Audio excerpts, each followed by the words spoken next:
Hello friends, எம்சிஎக்ஸில் இருக்கக்கூடிய gold மினியோடைய movement இன்றைக்கி எப்படி மூவ் ஆகிறதுக்கு வாய்ப்புகள் இருக்குது அப்படிங்கிறத பற்றி பார்க்கலாம். அதுக்கு முன்னாடி நம்ம சேனல் இன்னும் சப்ஸ்கிரைப் பண்ணாமல் சப்ஸ்கிரைப் பண்ணிக்கோங்க. பெல் ஐக்கானே ப்ரெஸ் பண்ணி வச்சிங்கன்னா நம்ம ரெகுலராக கொடுக்கக்கூடிய அப்டேட்ஸ் உங்களுக்கு இம்மீடியட்டாக கிடச்சிட்ருக்கோம். அதே மாதிரி எம்சிஎக்ஸ்லேயும் ஈக்விட்டி அக்கௌண்ட் ஓப்பன் பண்ணணும்னு நினச்சா கீழே அக்கௌண்ட் ஓப்பனிங் லிங்க்கு கீழே கொடுத்துருக்கேன். அதை கிளிக் பண்ணி நீங்கள் அக்கௌண்ட் ஓப்பன் பண்ணிக்கலாம். இப்போ நேற்று ஃபஸ்ட்டு என்ன பார்த்துருந்தோம் அப்படிங்கிறத ஃபஸ்ட்டு பார்த்துடலாம். ஆக்சுவலாக இது வந்து 1 ஹவர் சார்ட் எம்சிஎக்ஸோட கோல்டு மினி 1 ஹவர் சார்ட். இது 1 ஹவர் சார்ட் படி நம்ம ஒரு ட்ரெண்ட் லைன் பிரேக் ட்ரா பண்ணியிருந்தோம். ஒரு அப்சைட் ட்ரெண்ட் லைனும் பாட்டம் ட்ரெண்ட் லைனும் ரெண்டுமே ட்ரா பண்ணி பார்த்துருந்தோம். இப்போதைக்கு ஒரு டவுன் ட்ரெண்ட் லைன் தான் பிரேக் ஆகிருக்கு. அதனால் ரீட்ரேஸ்மெண்ட் முடிச்சுட்டு இந்த லெவல், அதாவது 1,44,700லேருந்து 1,43,600க்குள்ளே பை சைடு ட்ராவல் ஆகலாம் அப்படின்னு சொல்லியிருந்தோம். ப்ரைஸ் இங்கே இருக்கும்போது பார்த்துட்டு இருந்தோம். அதை ப்ரைஸ் கொஞ்சம் கீழே வந்துச்சு. பட் அந்த லெவலை ரீச் ஆகாமல் ஒரு அப்சைடு மூவ் கொடுத்தது, மறுபடியும் கீழே வர ஆரம்பிச்சிருச்சு. இப்போ இன்றைக்கி என்ன ரேஞ்ச் இருக்குது அப்படின்னு பார்த்தோம்னா, இப்போ வரைக்கும் பை தான் இருக்குது. செல் சைடு எதுவும் ஆப்பர்ச்சுனிட்டி கொடுக்கல. பை சைடு கொடுக்கக்கூடிய ஆப்பர்ச்சுனிட்டி தான் இருக்குது. ஏன்னா இந்த லெவல் வந்து நமக்கு இன்றைக்கி தான் ரீச் ஆகிருக்கு. இப்போ ரீச் ஆன உடனே நம்ம பை சைடு போகலாமா அப்படின்னா, முடிஞ்ச அளவுக்கு அதை அவாய்ட் பண்ணுறது பெட்ரு. ஏன்னா இன்றைக்கி வந்து ஈரான் அமெரிக்கா இஷ்யூ வந்து மறுபடியும் பெருசாக க்ரியேட் ஆகிட்டுருக்கு. ஸோ அதனால் நம்ம இந்த இடத்துல பை என்ட்ரி உடனே கிடைக்கிறதுக்கு வாய்ப்புகள் கொஞ்சம் கம்மியாக இருக்கும். நமக்கு இன்னும் கொஞ்சம் நல்லாவே கீழே வர்றதுக்கு பாசிபிலிட்டிஸ் இருக்குது.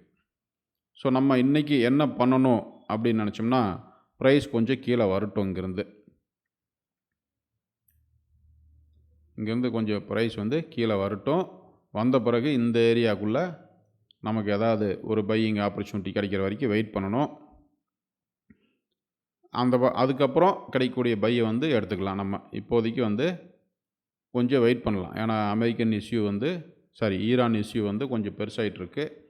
ஸோ அதனால் கொஞ்சம் வெயிட் பண்ணலாம். இன்னும் கொஞ்சம் ப்ரைஸ், ஏன்னா யூஎஸ் ஆயில் வந்து ரைஸ் ஆச்சுன்னா, க்ரூட் ஆயில் வந்து ப்ரைஸ் ரைஸ் ஆக ஆரம்பிச்சதுன்னா கோல்டு இன்னும் கொஞ்சம் கூட கீழே வரதுக்கு வாய்ப்புகள் இருக்குது. ஸோ அதனால் நமக்கு இன்னும் அந்த கேப்பு ஃபுல்லாகிறதுக்கு டைம் ஆப்பர்ச்சுனிட்டி கிடைக்கும்னு எதிர்பார்க்கலாம். அதனால் வெயிட் பண்ணலாம். ப்ரைஸ் வந்து இந்த லெவலுக்குள்ளே இன்னும் கொஞ்சம் நல்லா பாட்டம் லெவல் வரைக்கும் கூட வரலாம். அதாவது 1,43,600 லெவல் வரைக்கும் நமக்கு பை தான் இருக்குது. ஸோ நம்ம இந்த இடத்துல இந்த லோவை இப்போ பிரேக் பண்ணிட்டோம். இப்போ இருக்கக்கூடிய லோவை வந்து, அதாவது இப்போ க்ரியேட் ஆகிருக்கக்கூடிய லோவை பார்த்திங்கன்னா 1,44,600 இந்த லெவல் இருக்குது. இந்த லெவலை பிரேக் ஆகட்டும். பிரேக் ஆகி நல்லாவே ஒரு மூவ் கொடுத்த பிறகு சப்போர்ட் அதாவது சின்ன டைம் ஃப்ரேமில் கிடச்சிதுன்னா ஸ்டாப் லாஸ், கிளியரான நல்ல டைட்டான ஸ்டாப் லாஸ் யூஸ் பண்ணிவிட்டு அப்புறம் பை எடுக்கணும். ஏன்னா நமக்கு இங்கே கீழே வரும்போது ஐஎன்ஆர் நமக்கு கொஞ்சம் ரைஸ் ஆக ஆரம்பிக்கும். இப்போ 95 சம்திங்கில் இருக்குது. அது இன்னும் கொஞ்சம் ரைஸ் ஆச்சுன்னா நமக்கு இந்த பாயிண்ட்ஸ் வந்து ஸ்லோவாக தான் கீழே டவுன் சைடு வரும். அதனால் நமக்கு முழுசாக இந்த லெவல் வரைக்கும் வெயிட் பண்ணணும். இந்த சப்போஸ் ஈரான் இஷ்யூ வந்து ரொம்ப பெருசாச்சுன்னா இந்த ட்ரெண்ட் லைனை பிரேக் பண்ணுறதுக்கு வாய்ப்புகள் இருக்குது.